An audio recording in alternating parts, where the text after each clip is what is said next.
$1000 cash में। और अगर आपको अचानक से इतने सारे पैसे मिल जाएं, तो बिना किसी रोक टोक के आप इन्हें कहाँ खर्च करोगे? उन्हें डिस्प्ले पर लगाया जाता है ताकि हम चुन सके कि हमें कौन से कपड़ों की जरूरत है।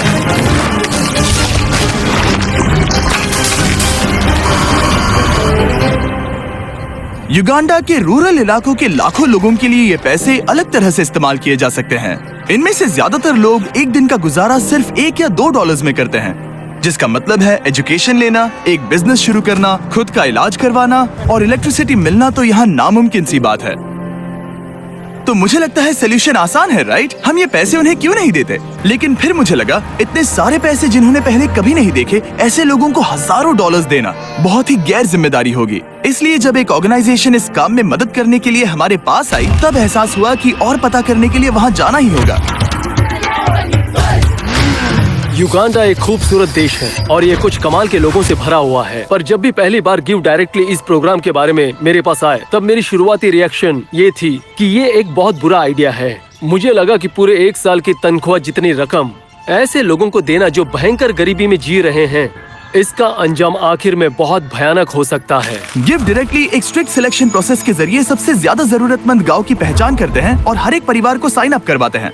उसके बाद वो रेसिपिएंट को एक मोबाइल फोन देते हैं और एक यूनिक पिन नंबर तैयार करते हैं। फिर पैसे उनके सिम कार्ड पर भेजे जाते हैं ताकि वो सीधे ट्रांजैक्शन कर सके या फिर करीबी आउटलेट पर जाकर एक मोबाइल मनी एजेंट से पिन का इस्तेमाल करके पैसे निकाल सके। कम्युनिटी में नौकरी के मौके सीमित होने की वजह से गाँव वालों के लिए अपने परिवार को संभालना भयानक रूप से मुश्किल हो गया है। इन्हीं लोगों में से एक है पॉल। मेरी एक बीवी है, 2 बच्चे हैं, इसीलिए मैं रुका हुआ हूँ। मेरा परिवार दिन में सिर्फ एक बार खाना खाता है। हम बस एक बार खाते हैं, रात के समय। हमारे सामने ये चुनौतियां हैं। अगर पॉल के पास और पैसे होते तो वो उन्हें सिर्फ यहाँ एक बिजनेस शुरू करने में नहीं लगाता, बल्कि ये भी पक्का करता कि उसे और उसके बच्चों को अच्छी एजुकेशन भी मिल सके। मेरा लक्ष्य है कि मुझे सीनियर 4 क्लास का सर्टिफिकेट मिले। शायद तब मेरी जिंदगी और बेहतर हो जाए। वो करने के बाद भयंकर गरीबी में जीने वाले लोग काफी सीमित होते हैं। दिन का ज्यादातर वक्त वो घर का काम करते हैं और गरीबी के जिस उलझे हुए जाल में वो फंसे हुए, उससे खुद को आजाद नहीं कर पाते। 1 साल पहले टियान और लोकुरे की यही हालत थी। बच्चों ने स्कूल आधे में छोड़ दिया था और आस पड़ोस में काम पाना उनके लिए बहुत ही मुश्किल था। लेकिन एक बार गिव डायरेक्टली से डोनेशन मिलने के बाद उनकी जिंदगियां पूरी तरह से बदल गई। उन्होंने उन पैसों से वहाँ एक जमीन खरीदी और अब उन्होंने खुद की फसल उगाना भी शुरू कर दिया है। उन्होंने एक आटा चक्की भी खरीदी है जिसमें वो पूरे कम्युनिटी के लिए धान पीसते हैं और थोड़ा मुनाफा कमाते हैं।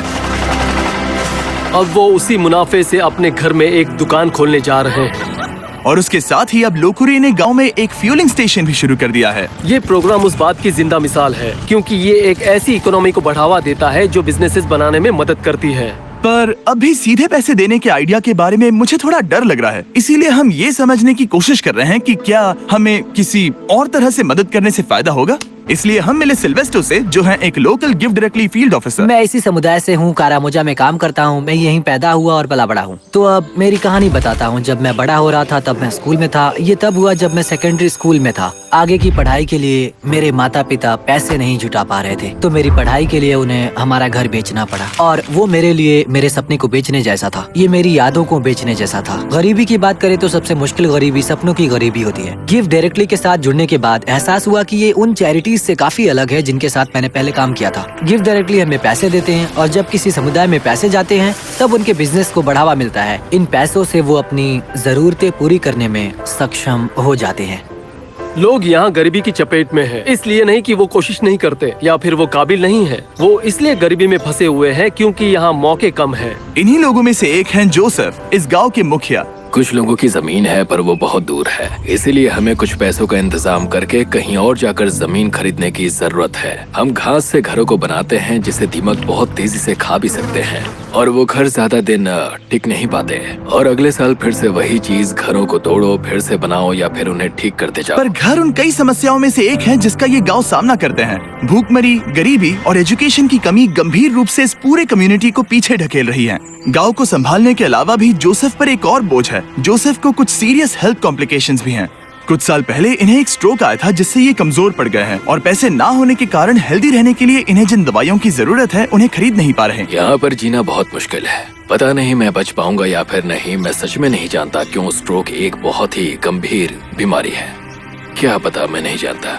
यहाँ पर सबकी अपनी अपनी अलग जरूरतें हैं और हम ये समझ गए हैं कि एक बेहतर भविष्य की ओर जाने के लिए इन लोगों की मदद करने का एक ही रास्ता है और वो है अपने परिवार के लिए सही फैसला लेने के लिए काबिल बनाना। इसीलिए हमने गिव डायरेक्टली की मदद करके इस गांव के 300 परिवारों को पैसे डोनेट करने का फैसला किया और आसपास के इलाकों को भी जो इन्हें भविष्य बनाने में मदद करेंगे। और क्योंकि गिव डायरेक्टली की टीम रेसिपिएंट डिस्ट्रीब्यूशन प्रोसेस को पूरा कर रही है जिसमें पूरा दिन लग सकता है, इसलिए डैन और डैरेन गाँव एक्सप्लोर करने निकल पड़े जहाँ वो 2 छुरी तेज करने वालों से मिले। क्या लगता है उनसे अच्छा कर पाएंगे? मैं जानता हूँ मैं कर सकता हूँ। चलो डैरेन, तुम कर सकते हो। देखो इसे ऐसे ऐसे पकड़ो और फिर ऐसे करो, ऐसे।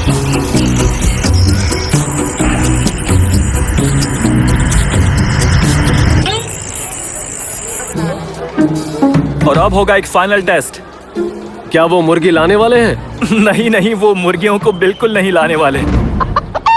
यहाँ पर भीड़ इकट्ठा हो गई है। हम देखने वाले हैं कि किसने सबसे अच्छी धार लगाई है। अगर वीडियो को पीछे करोगे तो देख पाओगे कि चाकू को धार लगाते वक्त कोई तो डैरेन की मदद कर रहा था और मैंने अकेले ही पूरी मेहनत की है। पहले एक प्रोफेशनल करके दिखाएंगे। हाँ ठीक है। और अब डैन और डैरेन की बारी थी। मैं हूँ चैंपियन। हाँ तुम ही चैंपियन हो। हाँ थी, इसीलिए डैरेन ने बदला लेने की कोशिश की। अफ्रीका में चारों ओर अपने सर पर सामान रख कर ले जाना एक आम सी बात है। डैन और मैं वो करने की कोशिश करेंगे। बाप रे। तैयार? नहीं नहीं, रुको।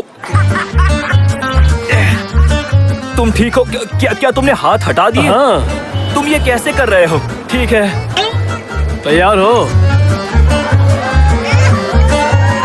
ओ, मैं जीत गया। अरे यार, ओके। डैरेन इस बार जीत गया और इसका बैग। तुम ये कैसे कर रहे हो?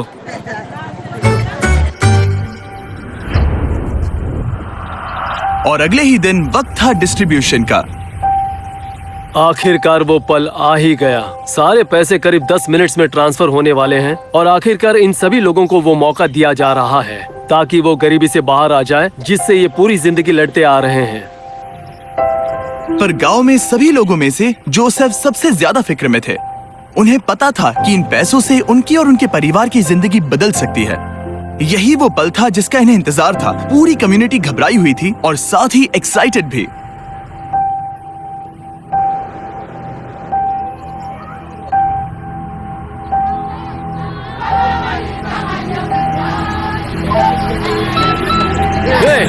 यस।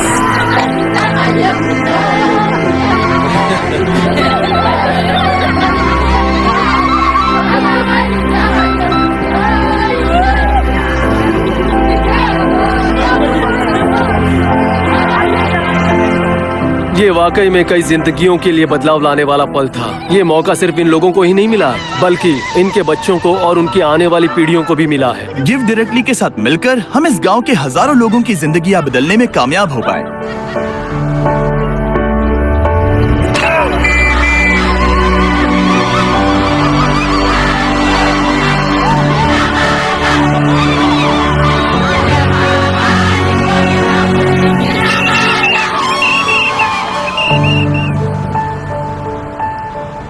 वो टेक्स्ट मैसेज मिलने के बाद अब वक्त था इन रेसिपिएंट्स के पैसे निकालने का। पिछले कुछ सैकड़ों सालों से इन लोगों को मौका ही नहीं मिल पाया था, लेकिन अब आगे जाकर उन्हें वो मौका मिलेगा। इतिहास की वो पूरी श्रृंखला टूट चुकी है और अब वो अपने लिए ही नहीं बल्कि आने वाली सभी पीढ़ियों के लिए भी एक मजबूत भविष्य उभार सकते हैं।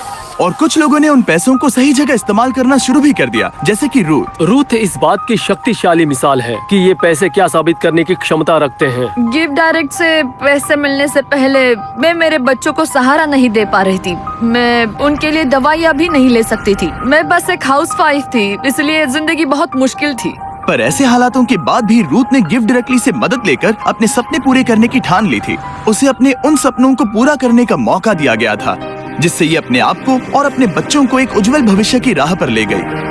अब वो अपने अंदर के बिजनेस की स्किल्स के जरिए खुद में सुधार लाने के काबिल बन चुकी है, जिससे बाद में उसके समुदाय में भी सुधार आएगा। अब मैं मेरे परिवार की जरूरतें पूरी कर सकती हूँ और फिलहाल जिंदगी बहुत आसान है। अब ये पहले जैसे बिल्कुल भी नहीं है। पर रूथ ऐसी अकेली नहीं है जिसने अपने पैसों से कुछ कमाल का शुरू किया है।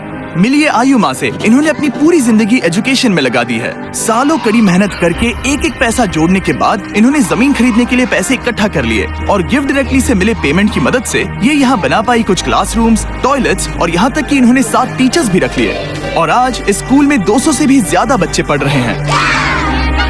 उन पैसों से इस कम्युनिटी में एक बहुत जरूरी फार्मेसी भी बनाई गई, हजारों स्टूडेंट्स की स्कूल फीस और यूनिफॉर्म्स के लिए मदद भी की गई, यहाँ तक कि सैकड़ों परिवारों के लिए घर भी बनाए गए। और ये पैसे कैसे खर्च किए गए उसके बस ये कुछ ही एग्जाम्पल्स हैं। जब भी इन लोगों को छोटे से छोटा मौका दिया गया, इन्होंने उसे ले लिया और वो तुरंत ही काम पर लग गए, ये जानकर कि अभी उनके पास एक ऐसा मौका है जो उन्हें पहले कभी नहीं मिला था। और ये मेरी पूरी जिंदगी के सबसे इंस्पायरिंग और मोटिवेटिंग बातों में से एक भी हो सकता है। ट्रिप को पूरा करने के लिए डैरेन और स्कूल देखने चला गया, जो कि गिफ्ट डायरेक्टली की मदद से अपने स्टूडेंट्स की संख्या को 650 से लेकर पूरे 980 तक ला पाया, वो भी एक हफ्ते में, क्योंकि अब उनके पेरेंट्स फीस भी दे सकते हैं और यूनिफॉर्म्स भी खरीद सकते हैं।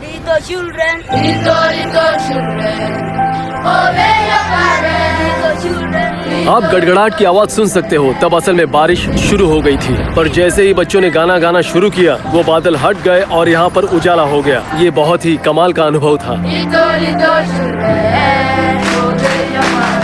गिफ्ट डायरेक्टली ने साबित कर दिया कि हमारा शुरुआती शक बेबुनियाद था और ऐसे कई नए आइडियाज हैं जिनके बारे में सोचकर हम एक साथ एक उज्जवल भविष्य की रचना कर सकते हैं। पर और काम बचा है, इसीलिए हम गिफ्ट डायरेक्टली के साथ मिलकर और एक गांव को पैसे देने वाले हैं जो बस 1 मील दूर है। अगर मदद करनी है तो डोनेट बटन दबाइए या giftdirectly.org/beast पर जाइए ताकि हम और युगांडन्स की मदद कर सकें। सब्सक्राइब